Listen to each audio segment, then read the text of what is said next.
adakah orang-orang kafir yang mati dalam keadaan kafir pada hari akhirat di sana akan ada keringanan azab terhadap mereka jika mereka di dunia ni ada amalan-amalan yang baik yang membantu orang, seperti mana yang sabit dalam hadis Nabi ketika Al-Abbas bertanya kepada Nabi tentang Abu Talib, adakah Abu Talib ini ada manfaatnya, kebaikan-kebaikan yang dia pernah bantu Nabi SAW, melindungi Nabi SAW, maka Nabi kata ada.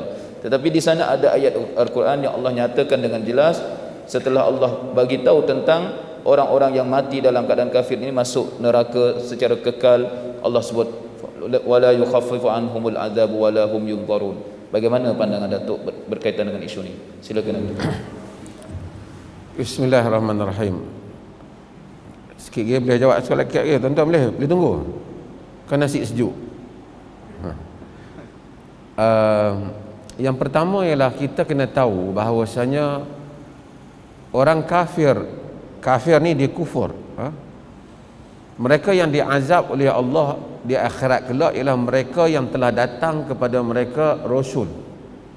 Jadi agama telah datang pada mereka tapi mereka tak mau ikut agama tu. Kalau ada orang yang Islam tak sampai kat depa secara kaedahnya mereka selamat.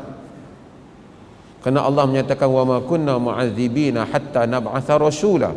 Kami tak akan azab sehingga kami menghantar rasul.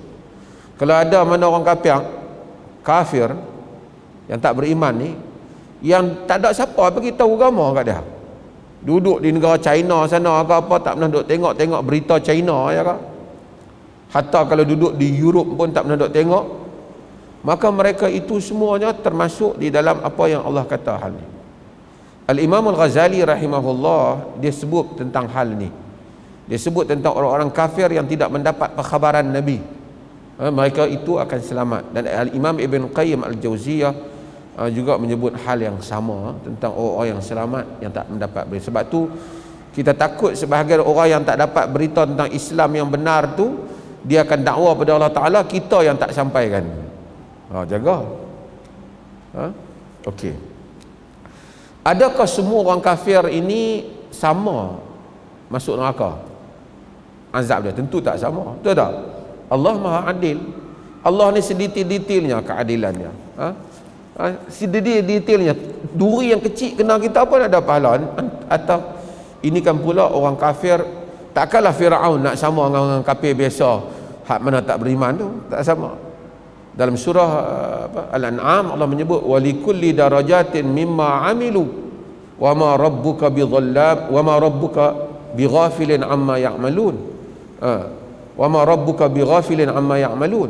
Bagi setiap orang itu mendapat darjat-darjat berdasarkan darjat-darjat apa yang dia amalkan. Tuhanmu tidak lalai dengan apa yang dilakukan. Dan surah Al-Ahqaf macam walikulli darajatin mimma amilu liwaffiyahum a'malahum wa hum la yudhlamun. Kan?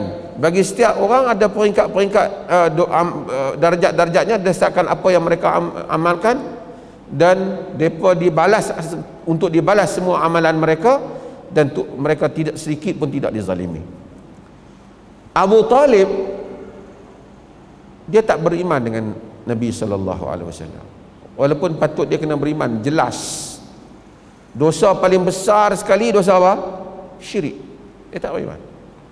Tapi dia tak sama dengan Firaun, dia tak sama Abu Jahal. Nabi kata laula ana lakana fid darkil asfali minan nar, dalam hadis yang diriwayatkan oleh Imam Al-Bukhari. Jika tidak aku, nescaya dia akan berada pada peringkat bawah neraka. Tapi kerana Abu Talib tak sama dengan orang lain, maka orang kafir yang masuk neraka juga tidak sama antara satu sama lain kedudukannya. Ada satu isu yang sensitif, saya nak sebut pun tak tahu di sini, yang dibahaskan oleh Al-Imam Ibn Qayyim. Orang menyatakan Ibn Taymiyah, tapi Ibn Taymiyah tidak menyebutnya dengan jelas masalah ini, tapi disebut oleh Ibn Qayyim dalam Hadil Arwah, tentang adakah orang kafir yang duduk dalam neraka lama-lama ni akhirnya padam neraka tu dan kemudian selesai.